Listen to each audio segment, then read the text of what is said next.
สาธุเดอร์คลิปนี้ได้ขึ้นอยู่หน้าโทรศัพท์ของผู้ใด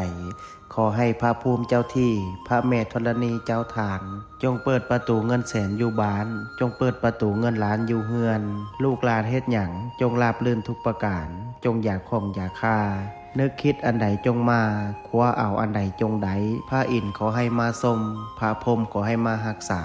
เทวบุตรเทวดาขอให้มาคุ้มครอง